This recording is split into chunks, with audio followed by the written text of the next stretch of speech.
I think some of the big challenges for community choice agencies are realizing and sharing the benefits that community choice agencies are uniquely positioned to offer, the co-benefits, local economic benefits, and nose-level air quality improvements that getting away from fossil fuels and getting into things like electric vehicles can help do. The Center for Climate Protection, of course, cares deeply about greenhouse gas emissions. And we are seeing results now from 8 years of community choice agency operations, real world greenhouse gas emissions.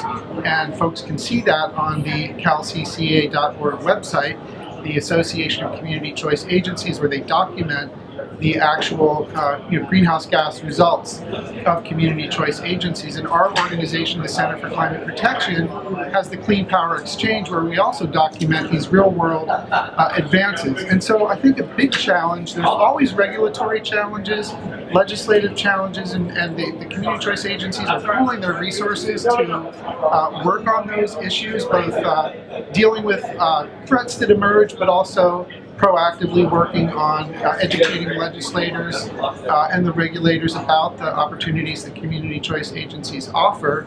And so the big challenge is really navigating this transition from a 100-year central station model with big generation facilities and big transmission and customers that don't have much choice to a decentralized system where communities and individuals and businesses stand to benefit greatly. And a lot of our work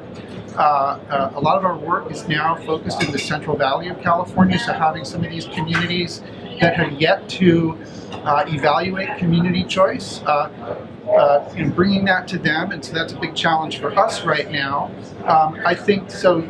Integrating some of these newer technologies like storage, electric vehicles into the energy sector, plugging into greener power, being able to store intermittent power, and figuring out ways how is a load-serving entity going to manage these transitions and these technologies, these opportunities in a way that makes sense for all the stakeholders, including the big delivery utilities, including the regulators, and then of course, significantly, including the customers, the communities that really do stand to benefit. I mean, we've got rooftop solar, but now we've got electric vehicles and storage that offer opportunities for folks who have been, the term had been ratepayer, and that was because they were never really customers because there's no choice involved, right? With the emergence of community choice, there is now a choice. So they are customers, and they have been consumers, but there's this relatively new term going around, prosumer, because they can produce as well as consume the energy, and there's opportunities for them to benefit. So education, navigating the technology, navigating the regulations that are going to be needed. One of the projects we're working on is developing an advanced rate structure that would enable, facilitate, incentivize deployment of integrated distributed energy resources. So those are some of the big challenges I see.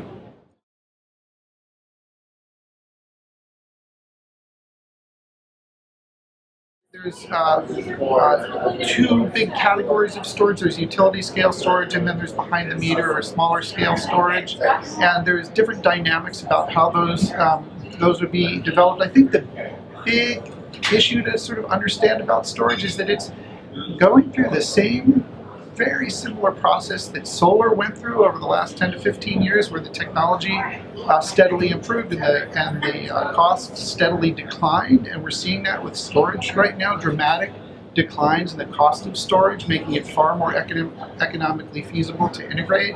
It's very rapid, it can be deployed very quickly, and it can be dispatched when needed very quickly in milliseconds.